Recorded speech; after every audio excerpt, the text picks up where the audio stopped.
Assalamualaikum warahmatullahi wabarakatuh. Shalom, Om Swastiastu, Tabe Selamat, Limuna Latai, Salam Sahujud, Kerende Melempang. Di sini kami akan mempresentasikan tugas dengan metode C45 dan Knife Bias dengan anggota kelompok Hari Fitri, Anggela Krismanti, Muhammad Rafli, Rema Sylvia Putri, dan saya sendiri Esiska. Baik, untuk soal yang pertama, menentukan atribut dan kriteria inputnya itu akan dijelaskan oleh teman kita Muhammad Rafli. Untuk pembahasan di bagian 1 atribut dan kriteria input, yang dimana ada 1 usia, tipe numerik, dan deskripsi usia pelamar dalam tahun. Untuk yang kedua, pendapatan orang tua. Untuk tipe numerik, deskripsi pendapatan bulanan orang tua pelamar dalam rupiah. Yang ketiga, tingkat pendidikan. Untuk tipe, kategori. Untuk deskripsi, tingkat pendidikan yang sedang ditempuh oleh pelamar. Untuk kategori yaitu 2, 3, 4, 5, 6. Untuk IPK, tipe numerik. Untuk deskripsi, indeks prestasi kumulatif pelamar. Untuk kelima, kepemilikan rumah.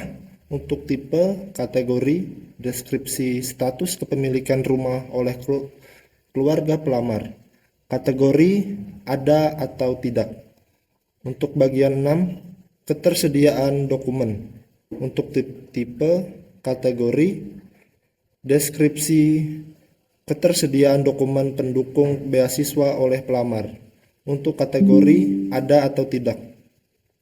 Atribut target. 7. Status beasiswa. Untuk tipe, kategori, deskripsi status penerimaan beasiswa oleh pelamar, kategori diterima atau tidak diterima. Baik, untuk poin kedua, flowchart secara C45 dan Knife Bias akan dijelaskan atau dijabarkan oleh Angela Karismanti. Baiklah, di sini terdapat flowchart secara C45 dan Knife Bias.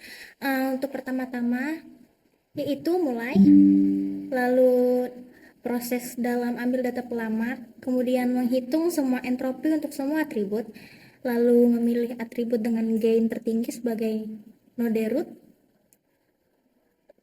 lalu dalam prosesnya membagi data berdasarkan atribut terpilih. Lalu dalam keputusan ada subset yang belum terkategorikan. Jika iya, ulangi proses untuk setiap subset. Jika tidak, buat daun dengan kategori diterima atau tidak diterima. Lalu jikalau sudah, proses selesai.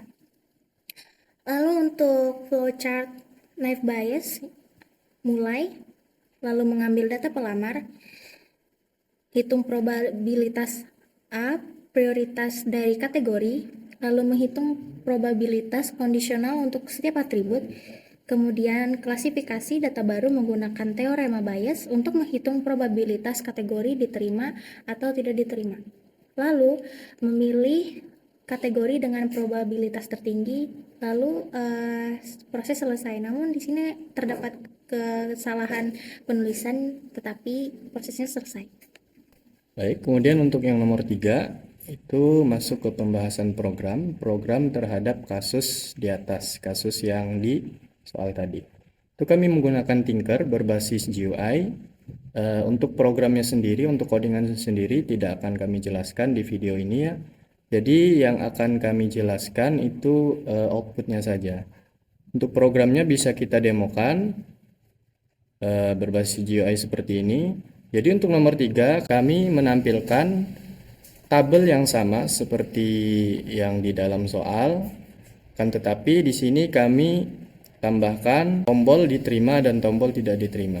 Jikalau user mengklik tampilkan semua, maka otomatis seluruh data pelamar, usia, pendapatan orang tua, tingkat pendidikan akan ditampilkan di satu halaman GUI seperti ini.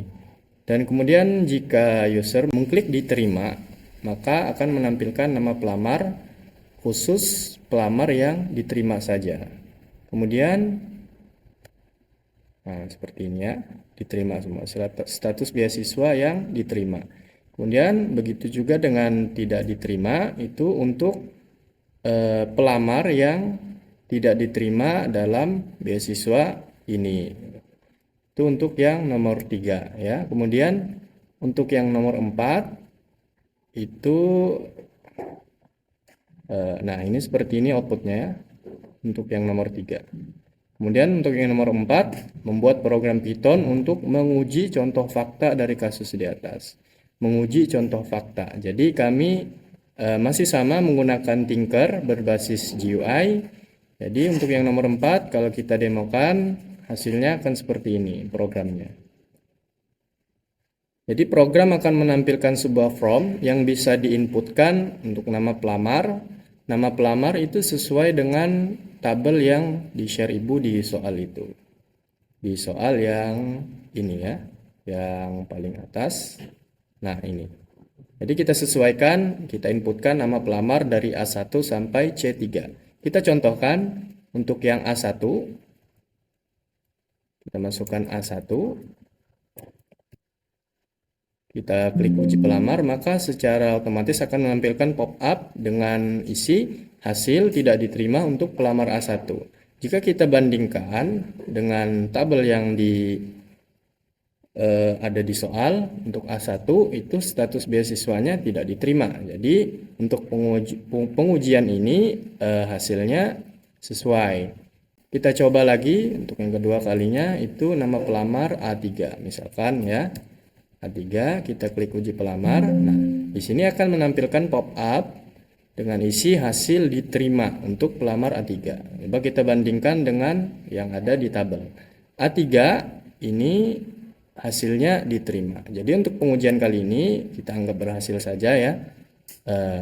Mungkin untuk programnya nomor 3 dan 4 dari kami ya itu saja ya.